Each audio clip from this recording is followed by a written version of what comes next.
Today is a work day, but I won't go looking like this. National Pink Day Makeup Transformation. Let's go. Rodan & Fields Blur and Protect with SPF 30. I want something super breathable, so NARS Light Reflecting Foundation in Fiji.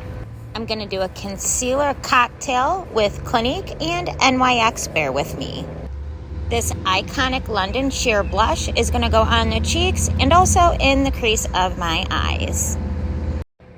Going in with this Viseart palette, and I'm going to use the bright pink all over the lid. And a pop of this in the center. Complex Culture for bronzing, contour, and highlight. Wanting to keep things light and easy, I'm going to brush through my brows with this Anastasia Brow Gel. My Ride or Die Mascara, Bite Beauty Upswing. I'm going to use this pink liner in both the waterline, and I'm going to use it to line my lips as well. It's from Tanis. Loving the new Maybelline Lifter Lip Gloss. This is in the shade Ice. Then setting everything down with the By Terry Hyaluronic Hydro Setting Powder. This is great if you have dry skin.